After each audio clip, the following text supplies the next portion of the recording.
The quantum relay tower rose from Vega Prime's contested terrain like a metallic flower reaching toward satellites that would carry human civilization's voice across the frontier. Marcus Reed adjusted the final alignment protocols while his detection equipment swept the surrounding area for interference sources that could compromise signal integrity. 3 months of installation work had taught him that the borderlands between human colonies and Kalan territories required constant vigilance against both technical failures and political violence. The Kalan displacement had created a refugee crisis that colonial administrators addressed through designated resettlement zones and increased security patrols, though Marcus suspected that official reports understated both the scope of indigenous resistance and the humanitarian costs of forced relocation.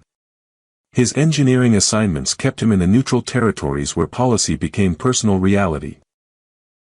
Abandoned Kalan settlements, makeshift refugee camps, and the scattered evidence of a warrior culture adapting to circumstances that threatened their survival.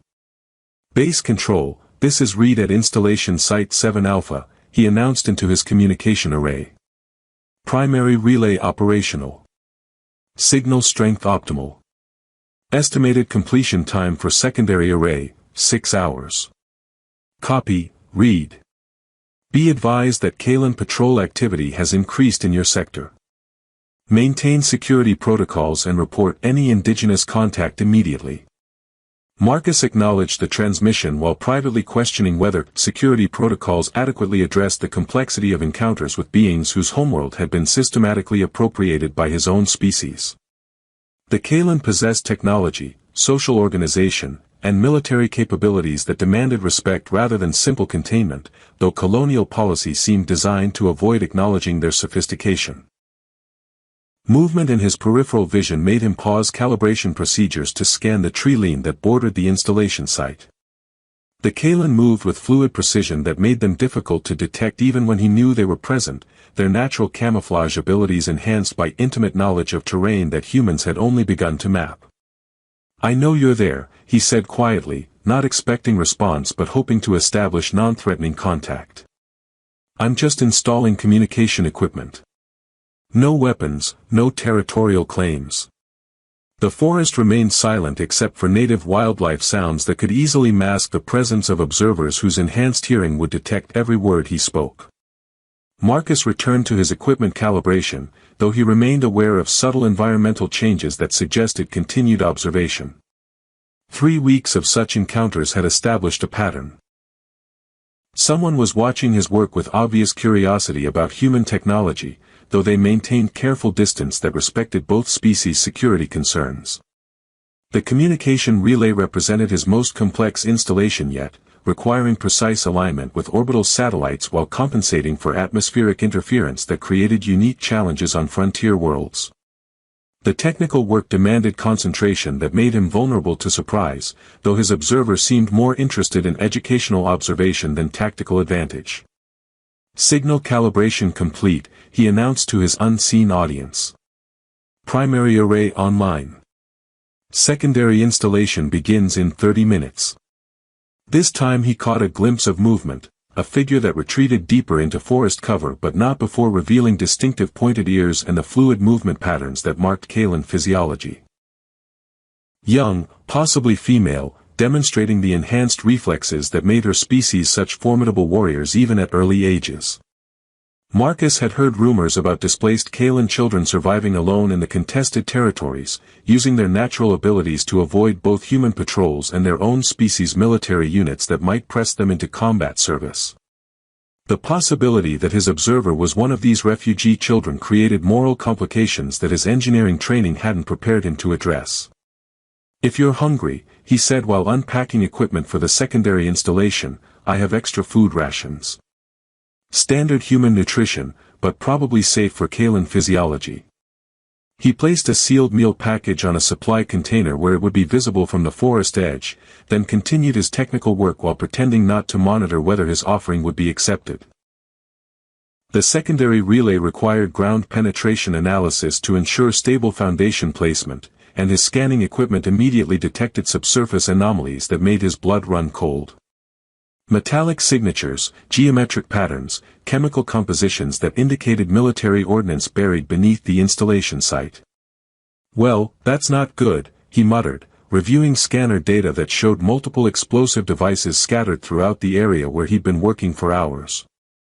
Marcus had extensive experience with explosive ordnance disposal from his military service before transitioning to civilian engineering work. The signatures his equipment detected suggested a mixture of human military devices and Kalen improvised explosives, probably remnants from the territorial conflicts that had preceded colonial consolidation. Base Control, this is Reed. I've got multiple UXO signatures at Installation Site 7 Alpha. Requesting immediate ordnance disposal support.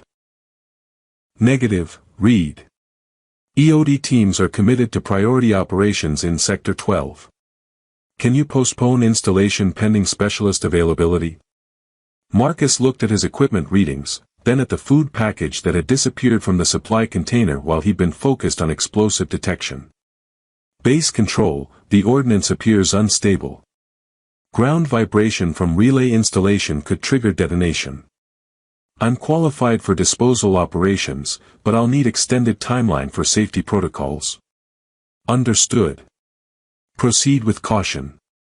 Report status every 30 minutes. As he began organizing disposal equipment, Marcus noticed that his observer had moved closer to the installation site, apparently aware that something had changed about his routine activities. Her enhanced senses had probably detected the same chemical signatures that his instruments identified as dangerous. You should move back, he called toward the forest edge. There are explosives buried here. Old ones. Unstable.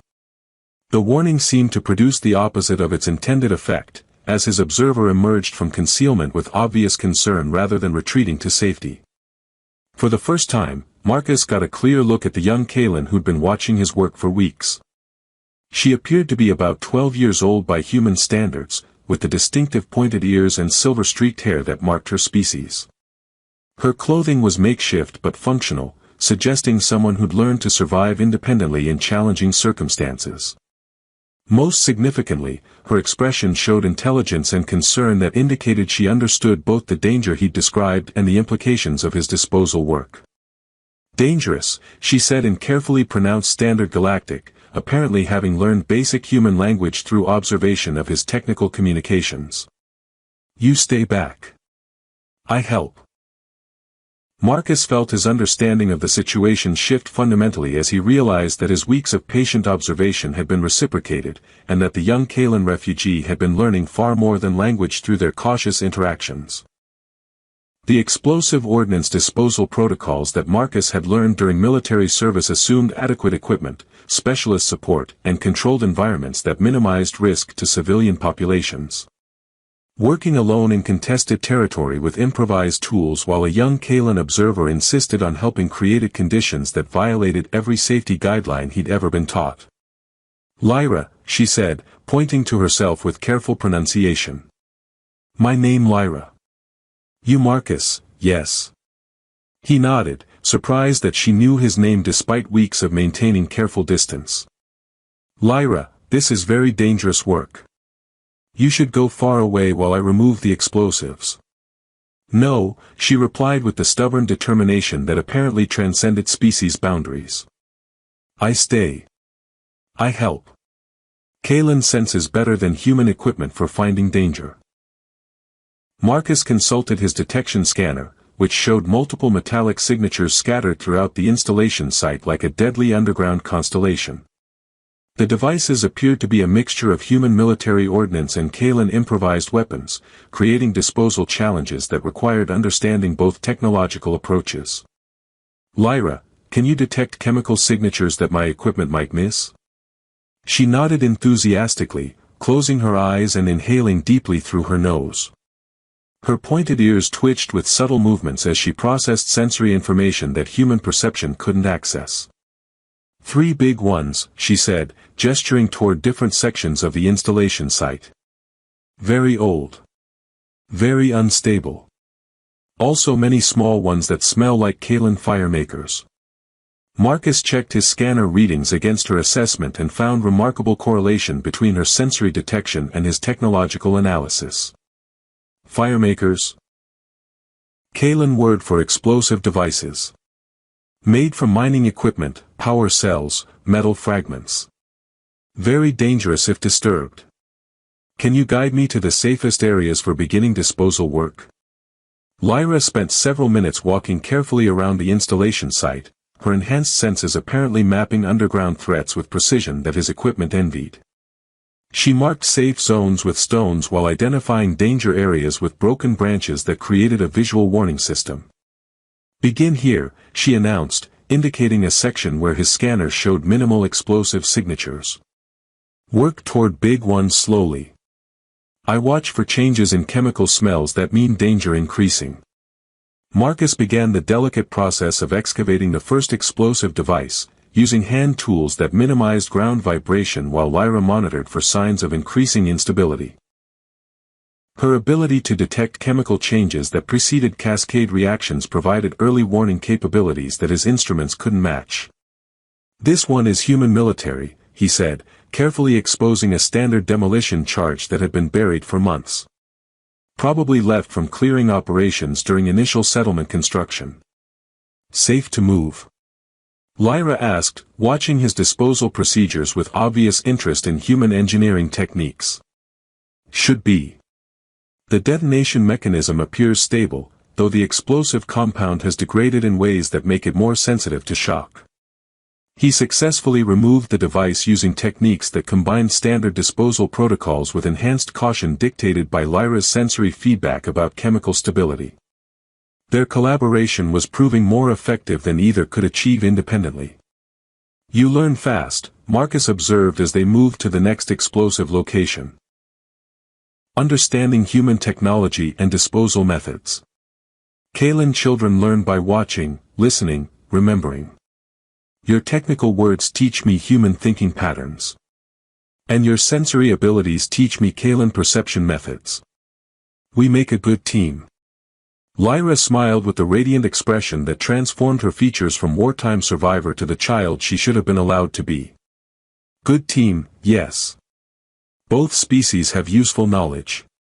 The second device proved more challenging, a Kalen improvised explosive that combined scavenged human components with indigenous materials Marcus didn't recognize. Lyra's expertise became essential for understanding construction methods that human military training hadn't covered. Firemaker uses plant extract that becomes very dangerous when metal gets hot, she explained, guiding his examination of the device's chemical components. Must keep cool while removing power source. Can you tell if it's connected to other devices?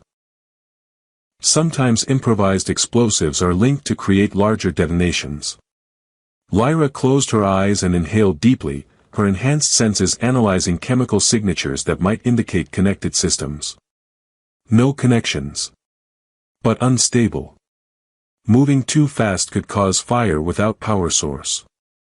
Marcus proceeded with extreme caution, using cooling techniques that Lyra suggested while applying disposal methods that minimized shock and vibration. The successful removal required over an hour of careful work, but their collaborative approach achieved results that neither could have managed alone. 2 down, he announced. How many more do you detect? Many small ones. 3 big ones still very dangerous.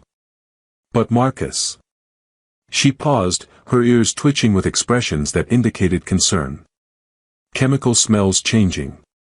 Underground pressure building.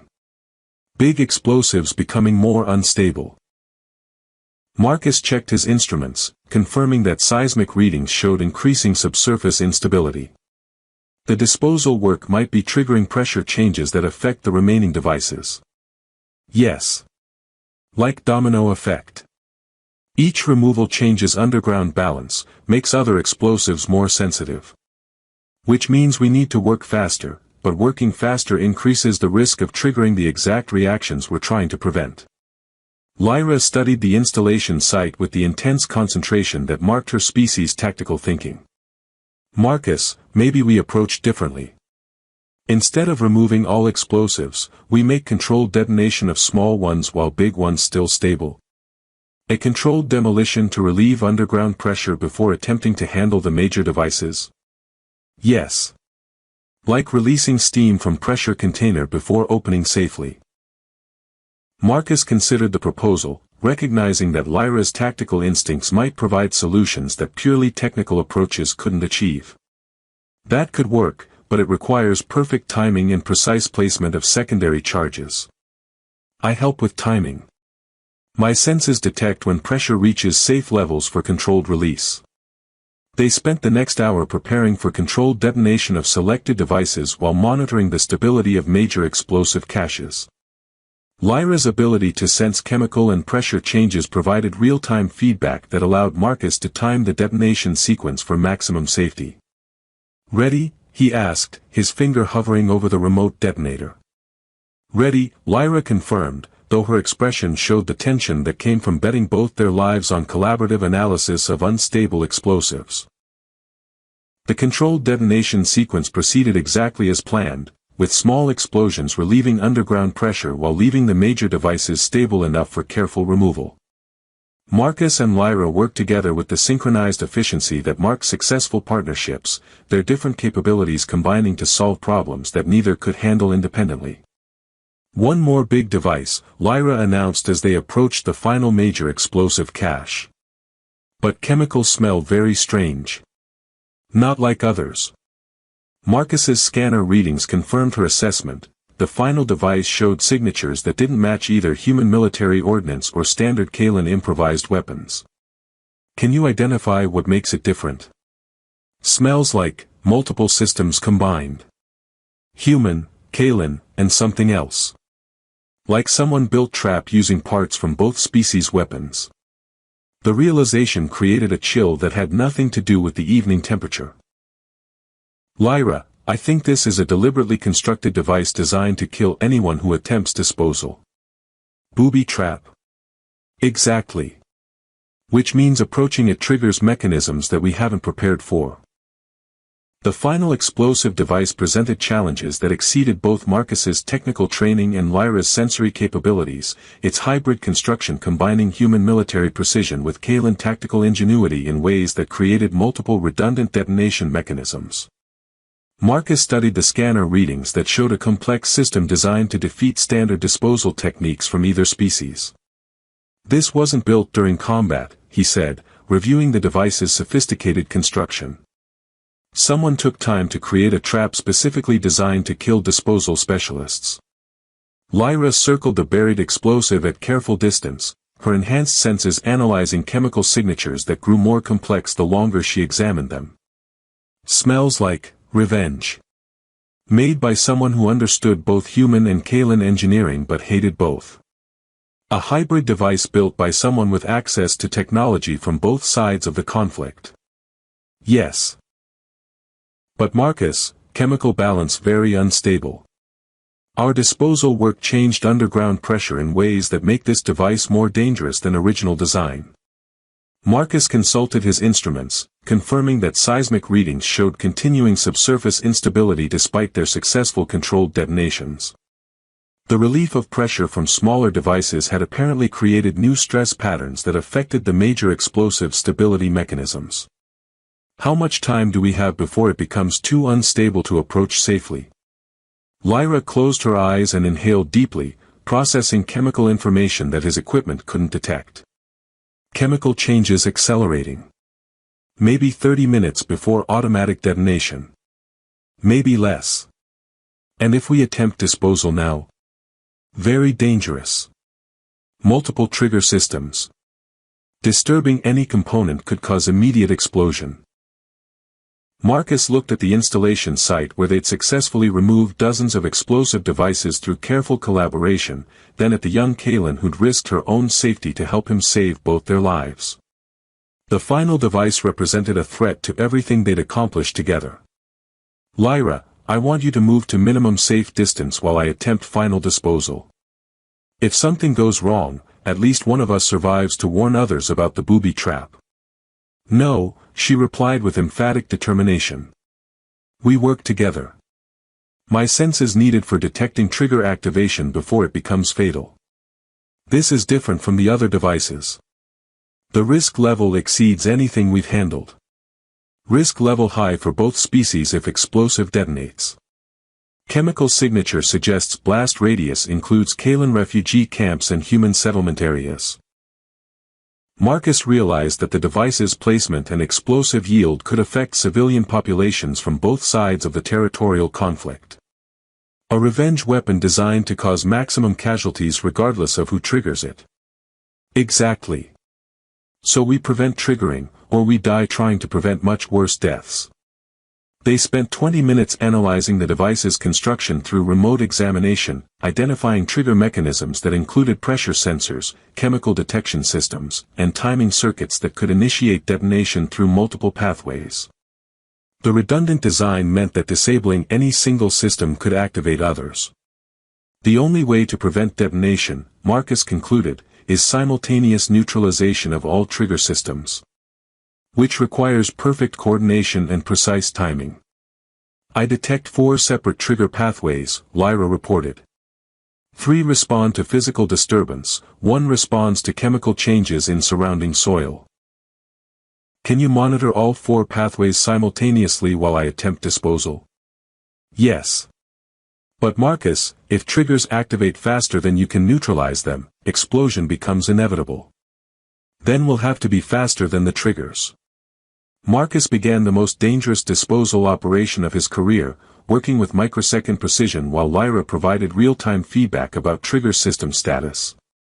Her ability to detect chemical and pressure changes gave him advance warning about activation sequences that would have been impossible to anticipate through purely technical analysis. Pressure trigger responding to ground vibration, she announced. 15 seconds before activation threshold. Marcus adjusted his approach to minimize vibration while continuing to expose the device's primary components. Chemical trigger status. Stable. But soil chemistry changing as metal components heat up from your tools. How long before chemical trigger activates? Unknown. Chemical changes follow pattern I don't recognize. The disposal work required absolute focus while operating under time pressure that made mistakes fatal. Marcus had never attempted anything approaching this level of complexity, but Lyra's sensory monitoring allowed him to work at maximum safe speed without triggering the systems designed to kill disposal specialists. Primary detonator exposed, he announced. Beginning neutralization sequence. All triggers showing increased activity. Chemical pathway especially unstable. Marcus worked with surgical precision, disabling detonation mechanisms in sequence while Lyra tracked trigger system responses that determined whether each step moved them closer to safety or catastrophic failure. 2 triggers neutralized, he reported. 3rd trigger responding to detonation mechanism changes. 4th trigger activated, Lyra said, her voice tight with controlled panic. Chemical pathway initiated. Countdown sequence beginning. How long? 30 seconds. Maybe less. Marcus abandoned careful procedure in favor of desperate speed, attempting to neutralize the final trigger systems before the chemical pathway completed its detonation sequence.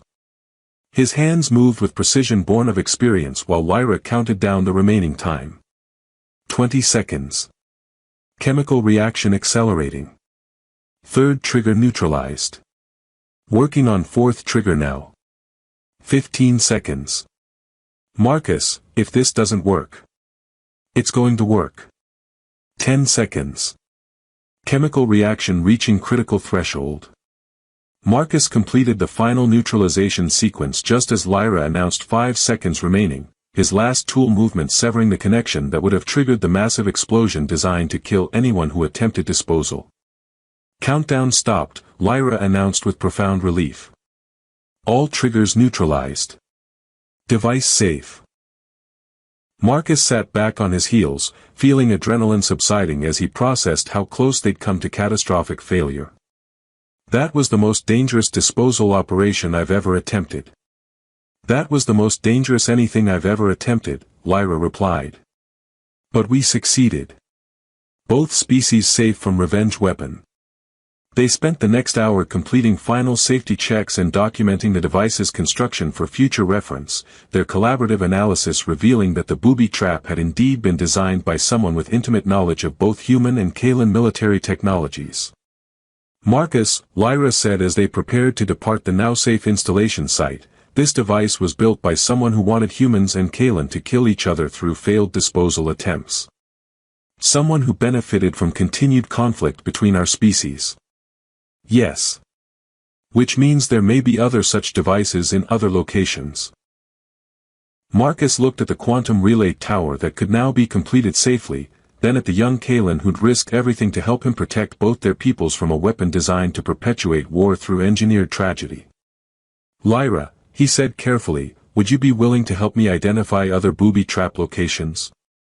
Your sensory abilities combined with my technical expertise could prevent future casualties. Yes, she replied without hesitation. But Marcus, working together means both our peoples will know about cooperation between human engineer and Kalen refugee. Are you willing to accept the political complications that disclosure might create? I am willing to prevent more revenge weapons from killing innocents. As they gathered their equipment and prepared to report their successful disposal operation, Marcus realized that their partnership had implications extending far beyond explosive ordnance removal. They'd demonstrated that cooperation between species could achieve results that neither could accomplish independently, creating possibilities for peace that political frameworks hadn't considered. The installation site was finally safe, but their real work was just beginning. The cascade failure began with a seismic vibration that Marcus's instruments detected 3 seconds before Lyra's enhanced senses confirmed what both of them had feared. Their disposal work had triggered instabilities in explosive caches they hadn't yet located. Deep underground, pressure waves from their controlled detonations were propagating through soil structures that contained additional devices, creating a chain reaction that would culminate in an explosion capable of leveling everything within a quarter-mile radius. Marcus, Lyra said, her voice tight with controlled panic as her ears tracked acoustic signatures that his equipment couldn't detect. Big explosion coming. Very big. Underground pressure building faster than we can escape.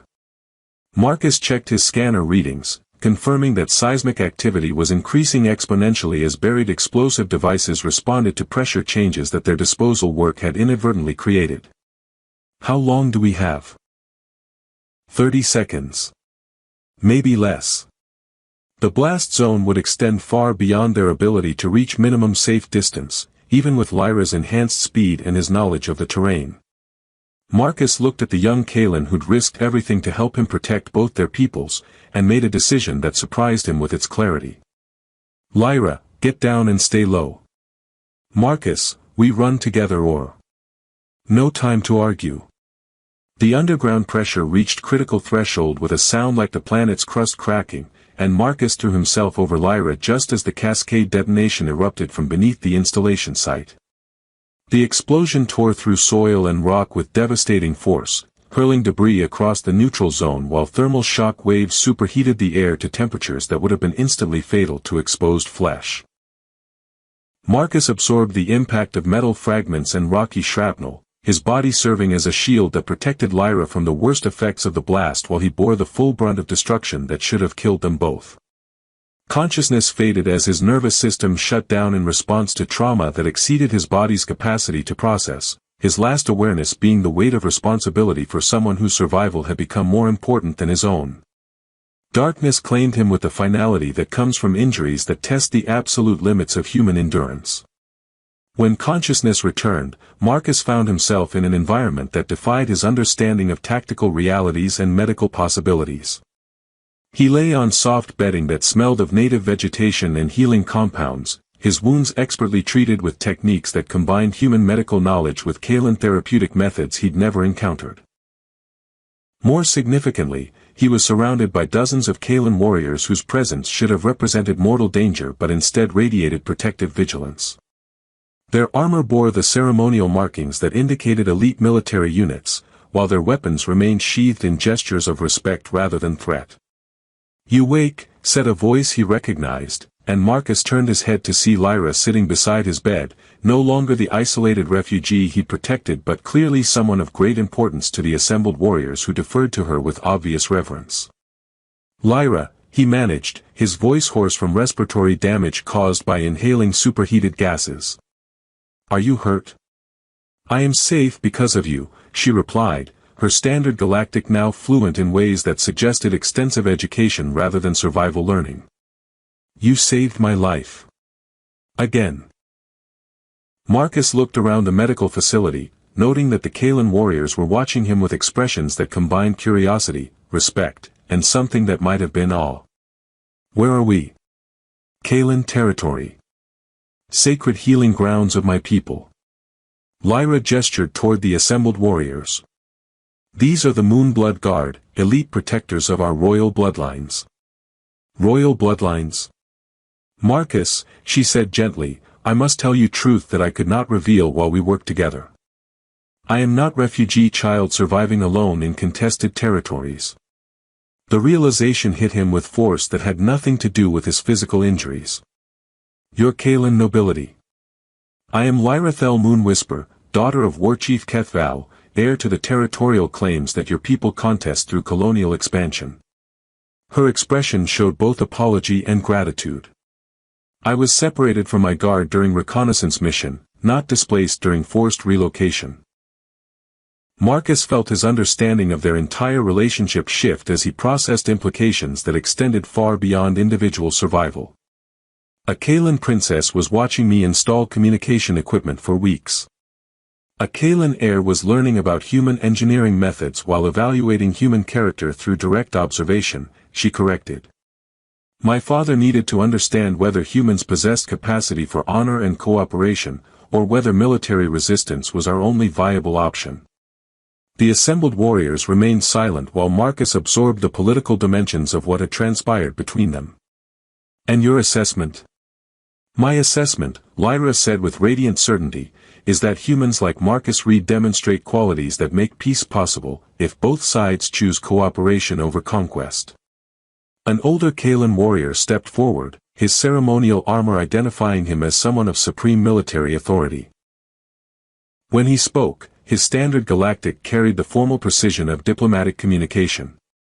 "Human Marcus Reed," he announced, his voice carrying across the medical facility with ceremonial weight, "I am Warchief Kethval, father of the child whose life you preserved through personal sacrifice." Marcus attempted to sit up, though his injuries made formal courtesy challenging. "War Chief, I didn't know Lyra's identity when I helped her. I would have done the same for any child in danger." "Yes," Kethval replied, his expression showing something that might have been approval. "That is precisely why your actions create obligations that transcend political boundaries." "I don't understand." "Among my people, willingness to sacrifice life for another's safety creates debt of honor that supersedes all other considerations. You demonstrated this sacrifice for Kalan royalty without knowing her status, which proves character rather than political calculation." Lyra moved closer to his bedside, her expression showing emotional depth that her refugee disguise had never revealed. "Marcus, your protection of me during the explosion has created blood debt that makes you honorary member of Moonblood clan. Which means," Warchief Kethval added, "that you are now under protection of Kalan military forces, and your safety is considered equivalent to the safety of our own royal family." Marcus looked around the medical facility, seeing dozens of elite warriors whose traditional enemies had just declared him family. "War Chief, I appreciate the honor, but this creates diplomatic complications that could affect the broader conflict between our peoples." "On the contrary, Human Marcus Reed. Your actions demonstrate that individual courage and compassion can create possibilities for peace that political systems cannot achieve. My father," Lyra explained, "has been seeking evidence that humans possess capacity for honor and cooperation. Your willingness to die protecting Kalan royalty without expectation of reward demonstrates exactly the character traits that make peace negotiations possible." Warchief Kethval activated a holographic communication system that displayed representatives from both human colonial administration and Kalan territorial councils. The blood debt created by Human Marcus Reed's sacrifice establishes precedent for cooperative frameworks that serve both people's interests. Marcus watched in amazement as his personal actions became the foundation for diplomatic initiatives that neither government had considered possible. "War Chief, I'm just an engineer who helped a child in danger. I never intended to create political precedent." The most significant precedents, Kethval replied, are created by individuals who choose moral action over political calculation. Your engineering expertise and personal character make you ideally suited to serve as liaison between our peoples. Liaison. Official representative responsible for developing cooperative frameworks that honor both human technological capabilities and Kalan territorial sovereignty, Lyra explained. Someone who understands both species' perspectives and has demonstrated commitment to mutual survival. The holographic display showed colonial administrators and Kalan war chiefs reviewing proposals that used Marcus's technical expertise as the foundation for joint infrastructure projects. Instead of displacing Kalan populations, human engineering would enhance existing Kalan settlements while providing technological benefits that served both people's needs. The explosive disposal techniques you developed with my daughter, War Chief Kethval continued, demonstrate that cooperative methods achieve results that neither species could accomplish independently. This becomes the model for broader collaboration. Marcus realized that his partnership with Lyra had implications extending far beyond individual survival. You're suggesting that my engineering knowledge combined with Kalan environmental expertise could create infrastructure projects that benefit both species? Exactly. Joint settlements where human technology enhances Kalan territorial management while Kalan knowledge improves human adaptation to frontier environments. And the booby traps we discovered? Evidence that unknown parties seek to perpetuate conflict between our peoples through engineered tragedies. Your expertise becomes essential for identifying and neutralizing such devices before they can cause further casualties. Lyra stood and walked to the medical facility's viewing area, where the Kalan healing ground stretched toward mountains that marked the boundary between contested territories and indigenous homelands.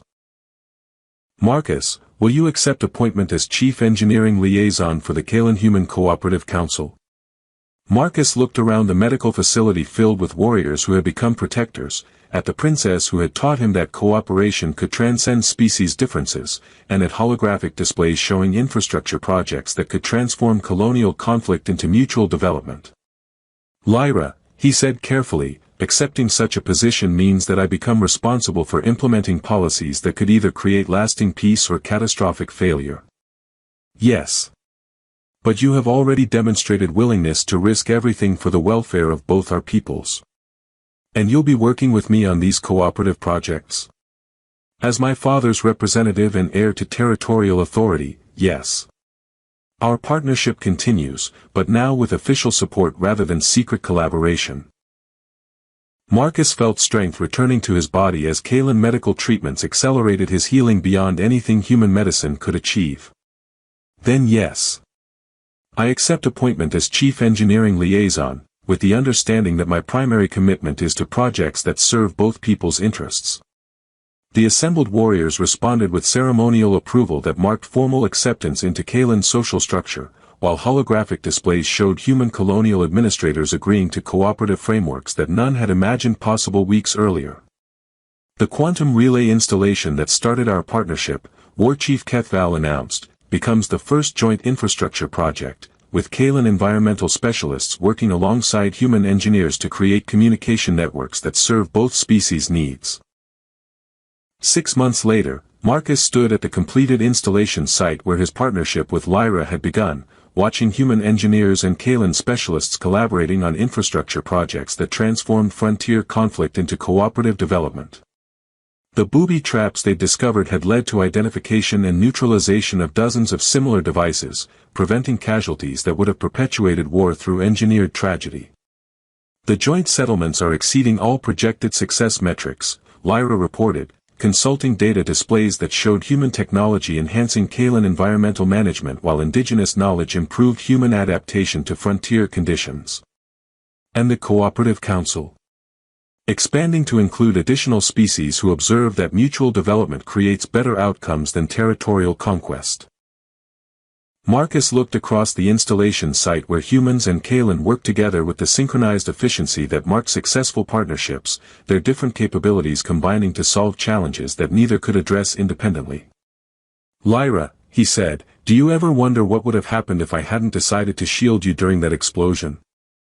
I think, she replied with the radiant smile that had transformed his understanding of what cooperation could achieve, that someone else would have found a different way to demonstrate that individual courage and compassion can create possibilities for peace that political systems cannot imagine.